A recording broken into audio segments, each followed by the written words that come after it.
Hello dear student, I am Vijay Kumar and student of Shri Krishna medical college Muzaffarpur Bihar. आज के इस lecture में मैं आप सबको some basic concept of chemistry अर्थात क्लास 11th केमिस्ट्री के क्लास 11th का पहला चैप्टर का एनसीईआरटी का प्रत्येक लाइन मैं आपको समझाऊंगा। दोस्तों, आप देखेंगे कि नीट के एग्जाम में पिछले 4-5 साल का अगर ट्रेंड उठा करके देखें तो नीट के एग्जाम में एनसीईआरटी से ही क्वेश्चन पूछा जाता है। एनसीईआरटी के प्रत्येक लाइन को काफी डिटेल से समझेंगे और इस वीडियो के माध्यम से मैं यही करवाने वाला हूँ। केमिस्ट्री से रिलेटेड रोल्ड हॉफमैन जो एनसीईआरटी के सबसे ऊपर में दिया गया है इसी चैप्टर में, रोल्ड हॉफमैन का स्टेटमेंट देखिए। Chemistry is the science of molecules and their transformation. Chemistry क्या है? मॉलिक्यूल्स का एक साइंस है और इसमें मॉलिक्यूल्स का क्या होता है? ट्रांसफॉर्मेशन होती है। It is the science not so much of the 100 element. यह एक साइंस है जिसमें 100 से ज़्यादा इसके समय में जो एलिमेंट था 100 ज़्यादा एलिमेंट नहीं है, but the infinite variety of molecule that may be built from them. But infinite variety of molecules का हम लोग फॉर्मेशन कर सकते हैं। देखिए, बहुत इंपॉर्टेंट है, ये बता रहे हैं कौन? रोल्ड हॉफमैन का स्टेटमेंट है कि केमिस्ट्री क्या है? एक साइंस है। किसका? मॉलिक्यूल्स का। और इसमें इसका क्या होता है? ट्रांसफॉर्मेशन होता है। इस साइंस में उसके समय में, मतलब अब तो ज़्यादा हो गया है, 100 ऑफ एलिमेंट नहीं है, बट जो भी एलिमेंट है उससे इन्फिनाइट वेराइटी ऑफ मॉलिक्यूल्स का निर्माण कर सकते हैं। यही उसका स्टेटमेंट है। तो उम्मीद करते हैं ये स्टेटमेंट आपको समझ में आ गया होगा। फिर अब हम लोग आगे का देखते हैं। तो चलिए देखते हैं पहला पैराग्राफ एनसीईआरटी का। Science can be views as continuous human effort to systematize knowledge for describing and understanding nature. देखिए, साइंस में हम लोग क्या देखते हैं? कंटिन्यूअस ह्यूमन एफर्ट, मतलब शुरू मानव सभ्यता के शुरू से लेकर के अभी तक ह्यूमन क्या कर रहा है? एफर्ट कर रहा है। Systematic knowledge for describing understanding nature के डिस्क्राइब और उसके अंडरस्टैंडिंग करने के लिए कंटिन्यूअस ह्यूमन एफर्ट कर रही है ताकि इसके नॉलेज को सिस्टमेटाइज किया जा सके। You have learn in your previous classes. आप अपने पहले के क्लास में स्टडी कर चुके हैं। That become across diverse substance present in nature and change in them in daily life. आप अपने प्रीवियस क्लास में देख चुके हैं कि डाइवर्स सब्सटेंस है जो हमारे नेचर में पाया जाता है और अपने दैनिक डेली लाइफ में वो चेंजिंग होता है। जैसे पहला एग्जांपल, बेस्ट एग्जांपल है कर्ड फॉर्मेशन फ्रॉम मिल्क से, दूध से दही का फॉर्मेशन होता है। ये पहला चेंजिंग होता है इसमें। Formation of vinegar from sugar cane juice से भी किसका? वीगर का फॉर्मेशन होता है। On keeping for prolonged time and rusting of air. लंबे समय के बाद आयरन में क्या होता है? जंग लग जाती है। तो ये क्या है? डेली लाइफ में हम लोग देखते हैं कि कुछ न कुछ चेंज होती है। पहला एग्जांपल दिया गया था दूध से दही का निर्माण। दूसरा एग्जांपल दिया गया था वीगर का फॉर्मेशन किसके थ्रू? शुगर केन के थ्रू। और तीसरा एग्जांपल, बड़े समय के बाद रस्टिंग ऑफ आयरन का रस्टिंग होना मतलब जंग लगना। Are some of the example of change which we come across many times में। ये हम लोग चेंजिंग का अपने ज़िंदगी में अलग अलग टाइम में क्या होता है। कई बार तो हम लोग देखें दूध से दही का फॉर्मेशन किए, शुगर केन से वीगर का फॉर्मेशन किए, विनेगर का, आयरन में क्या हुआ? रस्टिंग हो गया। ये मेनी टाइम हम लोग देखते हैं। For the sake of convenience science is subdivided into various disciplines. Chemistry, physics, biology, zoology, etc. Botany भी हम लोग देखेंगे। तो केमिस्ट्री साइंस को जो है सब डिवाइडेड किया गया। किस किस में सब डिवाइड किया गया? तो केमिस्ट्री में सब डिवाइड की गई, उसके बाद फिजिक्स में सब डिवाइड किया गया, बायोलॉजी में सब डिवाइड किया गया, जियोलॉजी में सब डिवाइड किया गया। अलग अलग क्या किया गया? साइंस को सब डिवाइड किया गया। साइंस को अलग अलग पार्ट्स में सब डिवाइड की गई। The branch of science that study the preparation, properties, structure and reaction of material substance is called chemistry. देखिए, बहुत इंपॉर्टेंट लाइन है ये जो लाइन है। ब्रांच ऑफ साइंस, साइंस का branch that study the preparations, properties, structure reaction of material substance is called, हम लोग क्या बोलेंगे, केमिस्ट्री। केमिस्ट्री का ये डिफिनेशन बहुत ही इंपॉर्टेंट लाइन है। तो उम्मीद करते हैं यहाँ तक जो बातें आपको, यहाँ तक जो लाइन आपको समझाया गया है वो आप समझ गए होंगे। फिर हम लोग आगे का लाइन देखते हैं। ये जो लाइन आप देख रहे हैं ये बहुत महत्वपूर्ण लाइन है, इसलिए मैं एक बार फिर से आपको बता दूं। The branch of science that study the preparation, properties, structure and reaction of material substance is called chemistry. देखिए मटेरियल सब्सटेंस जो होगा, मटेरियल सब्सटेंस का क्या क्या, reaction of material substance, material substance का हम लोग क्या क्या स्टडी करेंगे, तो उसका हम लोग देखेंगे प्रिपरेशन कैसे करेंगे, वो उसका प्रॉपर्टीज, स्ट्रक्चर एंड रिएक्शन देखेंगे, किसके अंतर्गत, तो केमिस्ट्री के अंतर्गत, और इसी को हम लोग क्या बोलेंगे, केमिस्ट्री बोलेंगे। तो उम्मीद करते हैं ये डिफिनेशन आपको समझ में आ गया होगा, आप इसे नोटबुक में लिख लेंगे, क्योंकि सवाल यहाँ से भी पूछा जा सकता है। जब बहुत जटिल सवाल बनेगा या आसान सवाल भी बनेगी, देखिए ये सब बोर्ड में पूछा जाता है स्टेटमेंट वाइज। फिर उसके बाद का टॉपिक दिया गया है डेवलपमेंट ऑफ केमिस्ट्री। ये बहुत ही आसान है, इसे आप खुद ही पढ़ लेंगे। डेवलपमेंट ऑफ केमिस्ट्री जो दिया गया है मित्रों, इसे आप खुद पढ़ेंगे। देखिए पुराने शुरू से लेकर के, और इसमें हम लोग इंट्रोडक्टरी पार्ट में ही देखे थे कि सभ्यता के प्रारंभ से लेकर के, या जब से मनुष्य का अस्तित्व आया, इसके बारे में तो हम लोग इवोल्यूशन जो क्लास 12th का बायोलॉजी का चैप्टर है उसमें तो पढ़ेंगे ही। तो वही डेवलपमेंट दिया गया। तो कितना बार साइंटिस्ट अलग अलग समय पर प्रयास किए, और कब वो प्रयास क्या हुआ, सफल हुआ, कई प्रयास असफल हुआ। जो प्रयास सफल हुआ उस समय की जो साइंटिस्ट उसको पास किए तो उसको लॉ बना दिया गया। फिर समय के साथ क्या हुई, उसमें अनुसंधान हुआ, कुछ चेंजिंग किया गया, कुछ लॉ को डिस्कार्ड कर दी गई। तो ये सारा बातें इसमें बताया गया है, आप एक बार पढ़ ले जाएंगे। उसके बाद का सब टॉपिक है इम्पोर्टेंस ऑफ केमिस्ट्री। केमिस्ट्री का हम लोग इम्पोर्टेंट देखेंगे, ये सब टॉपिक देखिए, और एनसीईआरटी निकालिए, और जैसे जैसे मैं बताऊँ वैसे वैसे देखते जाइएगा। तो देखिए यहाँ से, chemistry play a central role in science and is often intertwined with other branch of science. बहुत ज़्यादा इंपॉर्टेंट है। देखिए केमिस्ट्री जो है वो सेंट्रल रोल करती है साइंस में, जैसे फिजिक्स, फिर केमिस्ट्री, फिर बायोलॉजी है। देखिए फिजिक्स, फिर हम लोग केमिस्ट्री देखते हैं, फिर उसके बाद क्या देखते हैं, बायोलॉजी। तो क्या फिजिक्स, केमिस्ट्री और बायोलॉजी, PCB, मतलब सी जो है किस में आती है, बीच में आती है, मिड पॉइंट में आती है, तो सेंट्रल रोल अदा करती है। अर्थात चाहे वो IT का स्टूडेंट हो या मेडिकल का स्टूडेंट हो, उसको केमिस्ट्री पढ़ना ही होता है। तो केमिस्ट्री कैसा रोल अदा करती है, तो सेंट्रल रोल अदा करती है। किस में, तो साइंस में सेंट्रल रोल अदा करती है। Principle of chemistry are applicables in diverse area. Chemistry का जो प्रिंसिपल है वो एप्लीकेबल होता है किस किस एरिया में, तो डिफरेंट एरिया में, डाइवर्स एरिया में इसका प्रिंसिपल, किसका प्रिंसिपल के, तो केमिस्ट्री का प्रिंसिपल एप्लीकेबल होता है। सच एज वेदर फॉर्मेशन, जैसे वेदर फॉर्मेशन में भी केमिस्ट्री के प्रिंसिपल एप्लीकेबल होगा। फंक्शनिंग ऑफ ब्रेन के फंक्शन में भी केमिस्ट्री के बारे में पढ़ेंगे, जो हम लोग ह्यूमन फिजियोलॉजी में क्लास 11th के NCERT बायोलॉजी में पढ़ेंगे। एंड ऑपरेशन ऑफ कंप्यूटर का ऑपरेशन में भी केमिस्ट्री का यूज होगा। And operation of computer, production of chemical industry के प्रोडक्शन में भी हम लोग किसका यूज करेंगे, तो केमिस्ट्री का यूज करेंगे। Manufacturing fertiliser, alkalies, acid, salt, dyes, polymer, drug, soap, detergent, metal, alloy, ETC including new material.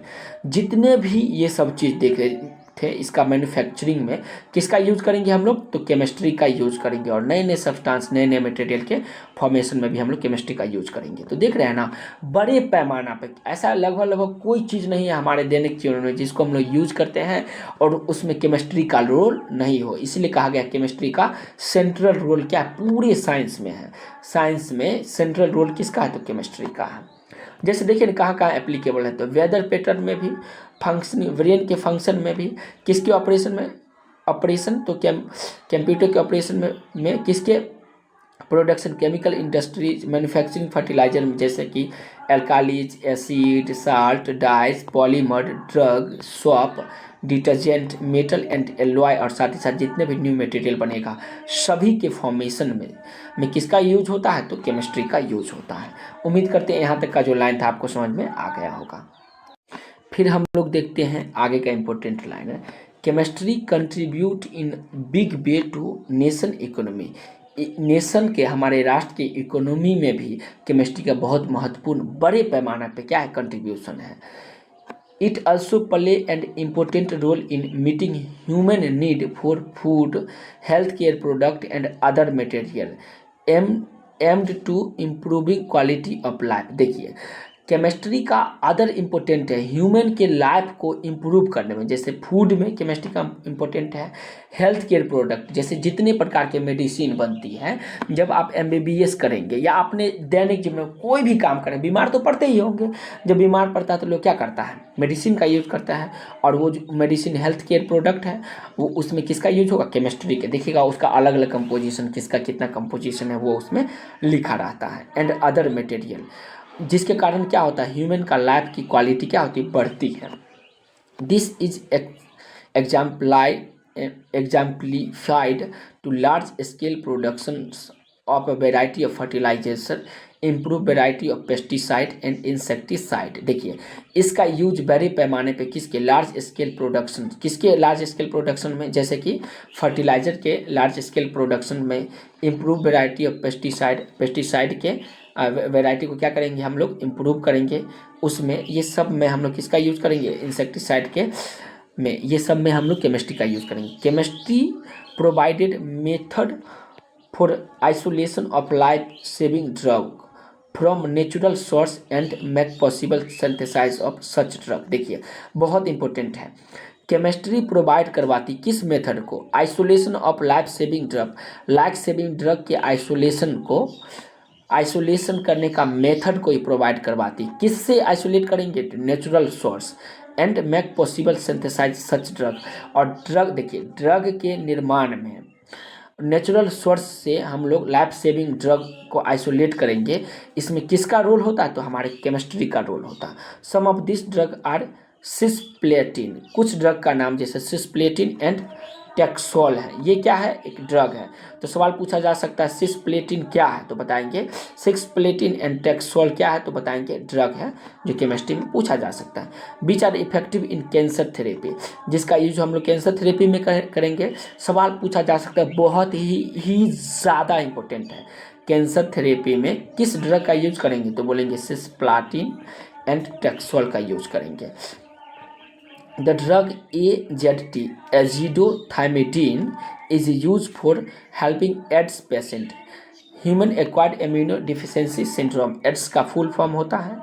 इसके जो भी पेशेंट एड्स से ग्रसित होगा उसके ट्रीटमेंट में किसका यूज करेंगे हम लोग, कौन सा ड्रग का, AZT अर्थात एजिडोथाइमिडीन का हम लोग यूज करेंगे।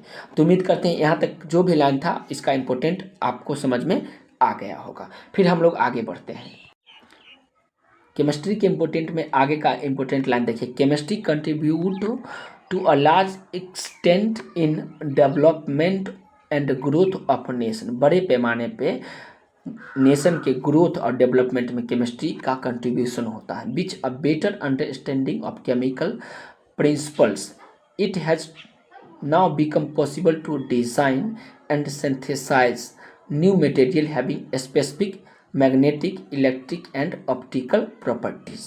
ये सब में केमिस्ट्री का यूज होगा। This has led to production of superconductor, ceramics, conducting polymer, optical fiber etc. Chemistry has helped in